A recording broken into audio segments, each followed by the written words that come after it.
Ganga versus মঙ্গা। লোভী বউ বড় মোড়ক। সেদিন সংক্রান্তির উৎসব ছিল। সারা গ্রামের লোক উৎসবের কাজে ব্যস্ত ছিল। গঙ্গা আর মঙ্গা মিলে উৎসবের জন্য রান্না করছিল। সেই রান্নার সুন্দর গন্ধে সারা বাড়ি ভরে গেছিল।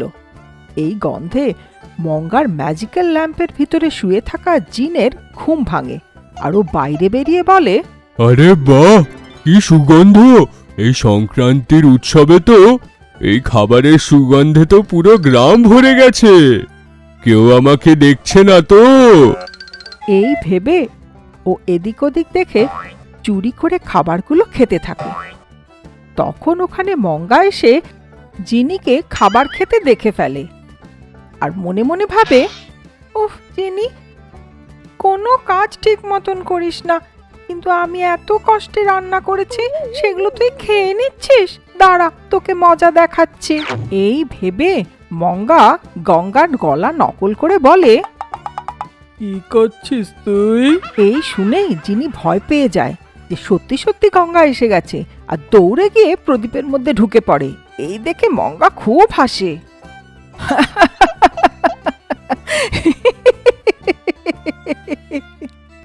তখন যিনি বুঝতে পারে এই সব কাজ কারবার মঙ্গারই। বাইরে বেরিয়ে যিনি মঙ্গাকে বলে, এইসব কি দিদি? সবসময় আমার উইকনেসগুলো নিয়ে পেছনে লেগে থাকো। এইসব আপনার ঠিক মনে হয় কি? এইভাবে যিনি জানতে চায়। তখন মঙ্গা বলে, তাই নয় তো কি, চুরি করে আমাদের সব খাবার খেয়ে নিলি, এটা ঠিক করলি তুই? এইভাবে মঙ্গা রেগে গিয়ে বলে। তখন যিনি বলে, আহা, কিছু নয় দিদি, আমি শুধু চেখে দেখছিলাম যে নুন আর ঝালটা সব ঠিক আছে কিনা। এমনিতেও আমি তো তোমার একমাত্র জিনি ভাই। তুমি কি আমার জন্য কিছু একটা ভালো মন্দ বানাতে পারবে নাকি? এইভাবে যিনি বলে,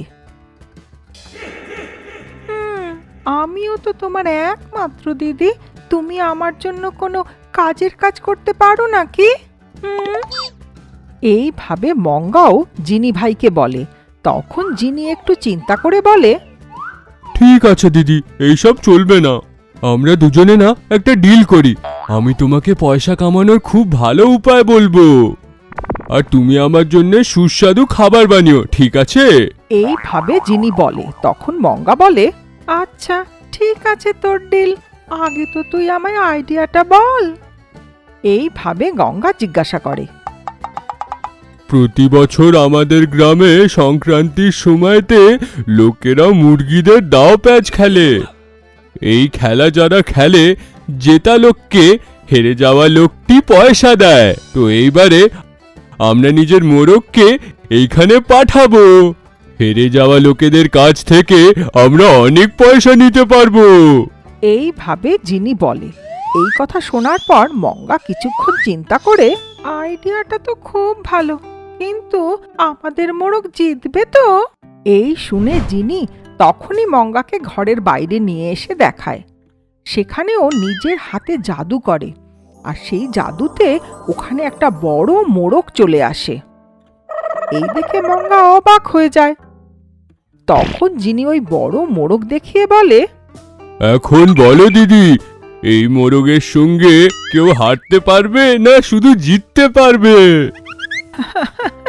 হারবে কি? একে দেখে তো লোকেরা আমাদের সঙ্গে লড়াই করতেই ভয় পাবে। এইভাবে দুজনে হাসতে থাকে। মোরগের লড়াইয়ের জন্য দুজনে তৈরি হয়ে যায়। যিনি ওই বড় মোরগের মধ্যে ঢুকে ওকে কন্ট্রোল করতে থাকে, আর মঙ্গা বাইরে দাঁড়িয়ে ওই মোরগকে আদেশ দিতে থাকে। গঙ্গাও ওখানে ছিল।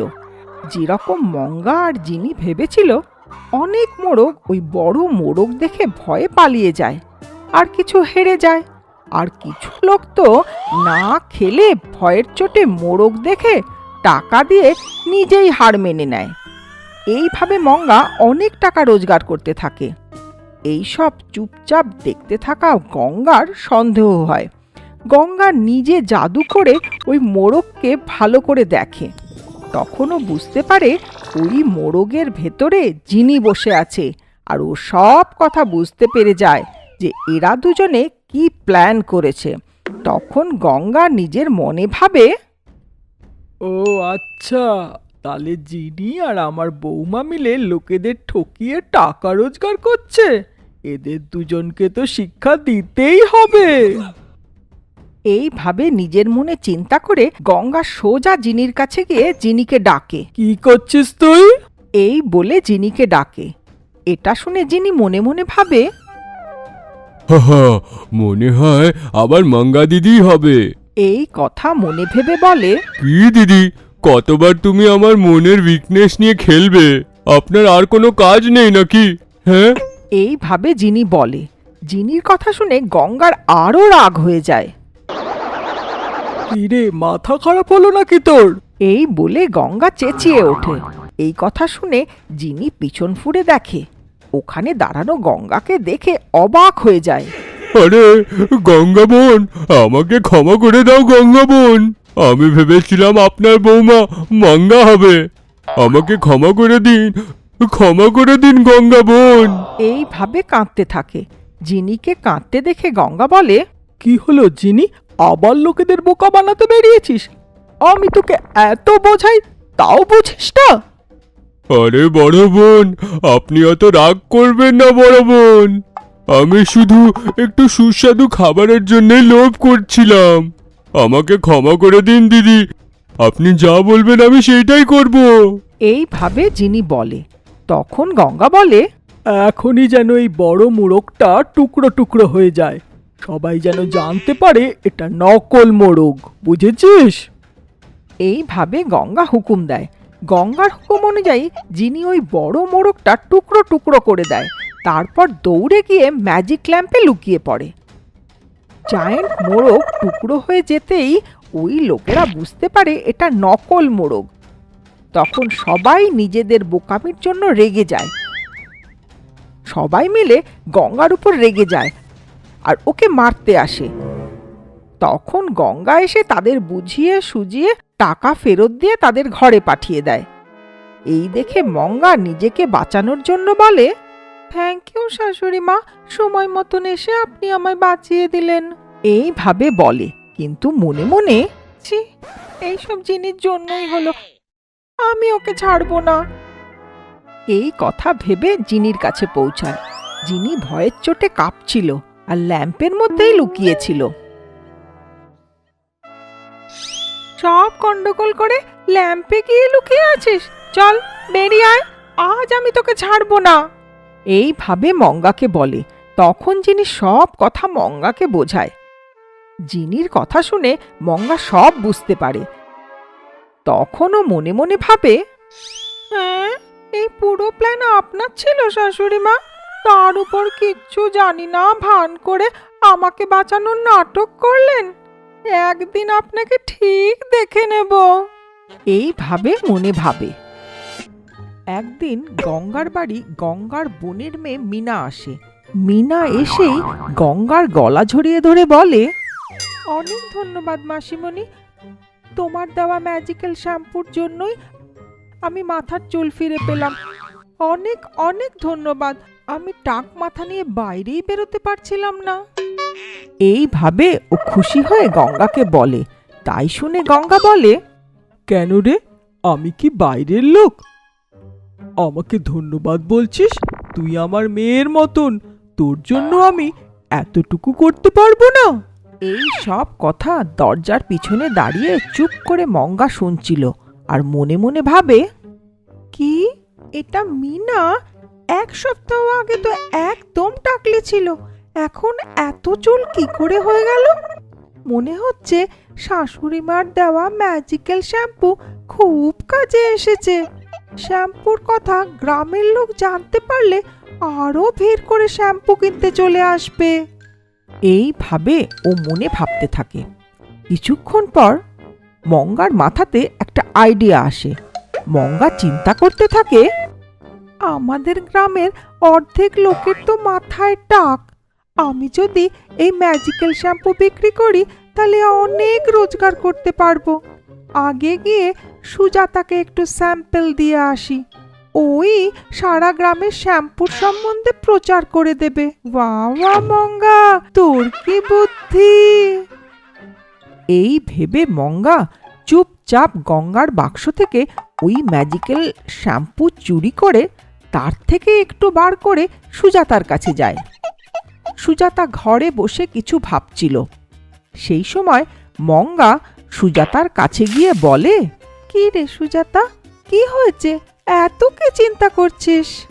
এই শুনে সুজাতা কাঁদতে কাঁদতে বলে, মঙ্গা দেখ না, আমার কত চুল পড়ে যাচ্ছে, সব চুল পড়ে গেল। যখনই দেখি তখনই চিনি খাচ্ছিস, চিনি আর চিনি, এত চিনি খেলে চুল তো পড়বেই না। তখন সুজাতা অবাক হয়ে যায় আর বলে, আচ্ছা, তাহলে একটা উইক কিনে নিই আমি। এই শুনে মঙ্গা অবাক হয়ে গিয়ে বলে, তুই উইক লাগানোর জন্য রেডি, কিন্তু চিনি খাওয়া বন্ধ করতে পারবি না, তাই তো? আমার কাছে একটা ম্যাজিক্যাল শ্যাম্পু আছে, তুই যদি সেটা ব্যবহার করিস তাহলে যতই চিনি খাস না কেন চুল পড়বে না, আর উইক লাগানোর দরকারও নেই। এই কথা শুনেই সুজাতা খুব খুশি হয়ে যায় আর উৎফুল্ল হয়ে বলে, কি কি বললি মঙ্গা, সত্যি বলছিস? তখন মঙ্গা নিজের ব্যাগ থেকে ওই ম্যাজিক্যাল শ্যাম্পু একটু বার করে সুজাতাকে একটা শিশিতে ঢেলে দেয়। পরের দিন সুজাতার চুল পড়া একটু কম হয়। তখনও মঙ্গার কাছে এসে আবার বলে, হ্যাঁ রে মঙ্গা, দেখ আমার চুল কিরকম চকচক করছে, এইসব তোর ম্যাজিক্যাল শ্যাম্পুর জন্যই করছে, আমাকে আরেকটু দে না, চাইলে আমি তোকে 1 কেজি চিনি দেব। চিনি তুই ভালোবাসিস, আমি কিন্তু টাকা ভালোবাসি, টাকা নিয়ে আয় আর শ্যাম্পু নিয়ে যা, আর তার সাথে সারা গ্রামবাসীকে বলতেও ভুলিস না, যত লোক আমার কাছে কিনতে আসবে তত কেজি চিনি দেব তোকে। সুজাতাও হ্যাঁ বলে চলে যায়। সুজাতা সারা গ্রামের লোককে এই ম্যাজিক্যাল শ্যাম্পুর সম্বন্ধে বলে। গ্রামের লোকেরাও ওই শ্যাম্পুর জন্য ভিড় করতে থাকে আর কিনতে থাকে। সুজাতা ওই ম্যাজিক্যাল শ্যাম্পু ছোট ছোট শিশিতে ভরে লোকেদের বিক্রি করতে থাকে। তার ফলে মঙ্গার অনেক টাকা রোজগার হয়। একদিন ওই বোতলে থাকা সব শ্যাম্পু শেষ হয়ে যায়। তাই দেখে মঙ্গা নিজের মনে মনে বলে, এ মা, এ কি, বাইরে এত লোক দাঁড়িয়ে আছে, এই শ্যাম্পু তো শেষ হয়ে গেছে, এখন আমি কি করি? এইভাবে ও চিন্তা করতে থাকে। তখনই ওর মাথায় একটা বুদ্ধি আসে। নিজের মনে এইভাবে ভাবে, এর মধ্যে কিছুটা সাবান জল ভরে লোকেদের বিক্রি করে দিই, লোকেরা জানতেই পারবে না। বাহ মঙ্গা বাহ, তোর কি বুদ্ধি! এইভাবে চিন্তা করে ওই শ্যাম্পুতে কিছুটা সাবান জল মিশিয়ে দেয় আর ওই সাবান জল লোকেদের বিক্রি করে দেয়। ওই শ্যাম্পুতে সাবান জল মেশানোর জন্য ম্যাজিক্যাল শ্যাম্পু ব্যবহার করা লোকেদের চুল যা এতদিন বাড়ছিল এখন পড়তে থাকে। সেই জন্য টাক পড়ে যাওয়া সব লোক মঙ্গার বাড়ি পৌঁছে যায়। মঙ্গা ওদের সবাইকে দেখে ভয় পেয়ে যায়। সবাইকে বলে, কি ব্যাপার, আপনারা সবাইকে তিরুপতি থেকে ফিরছেন, সবার মাথায় এরকম টাক কেন? এইভাবে জিজ্ঞাসা করে। তখন তাদের মধ্যে একটা লোক বলে, আমি তিরুপতি যাইনি, এই সব তোর এই শ্যাম্পুর জন্য হয়েছে, আমার একটু আধটু চুলও পড়ে গেল। টাকা তো অনেক নিয়েছেন, কিন্তু আপনি নকল শ্যাম্পু বিক্রি করলেন, আমি আপনাকে ছাড়বো না, দেখে নেব। এইভাবে লোক মঙ্গাকে মারতে আসে। তখন ওখানে গঙ্গা পৌঁছায়। মঙ্গা কেঁদে কেঁদে সব কথা শাশুড়িকে বলে। প্লিজ শাশুড়ি মা, যে করেই হোক এদের হাত থেকে বাঁচান। এইভাবে মঙ্গা বলে। তখন গঙ্গা বলে, আগে তুই বল, তুই আমার বাক্স থেকে শ্যাম্পু বার করেছিস কেন? ঠিক আছে, মানলাম তুই ওই শ্যাম্পু বিক্রি করেছিস, কিন্তু লোভে পড়ে তুই ওই শ্যাম্পুতে সাবান জল মিলিয়েছিস, সেটাই তোর ভুল। ওই ম্যাজিক্যাল শ্যাম্পুতে সাবান জল মিলালে রিয়াকশন হয়, যার ফলে বাকি চুলও পড়ে যায়। তুই আর তোর লোভ ছি! এইভাবে গঙ্গা মঙ্গাকে বকে। গ্রামের সব লোকের চুল ফেরত আনে, সঙ্গে টাকাও ফিরিয়ে দিয়ে ওখান থেকে যেতে বলে। আর মঙ্গার মাথায় দুবার চাটি মেরে, আবার যদি তুই আমার বাক্স থেকে কিছু বার করিস বা তোর লোভের জন্য কোনো গন্ডগোল করিস, তাহলে ওই নকল শ্যাম্পু তোর মাথায় ঢেলে দেব, বুঝেছিস? এইভাবে গঙ্গা বকে। মঙ্গা ভাবে, কি ভেবেছিলাম আর কি হয়ে গেল।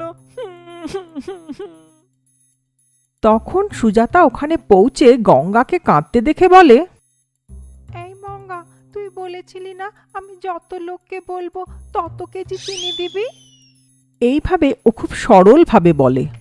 এই কথা শুনে আগের থেকে কাঁদতে থাকা মঙ্গার আরো রাগ হয়ে যায়। ও চেঁচিয়ে বলে, কেন রে, আমি এখানে কাঁদছি আর তোর চিনি চাই? দাঁড়া, তোকে দেখাচ্ছি। এই বলে সুজাতাকে মারতে থাকে আর সুজাতা ভয়ে পালাতে থাকে।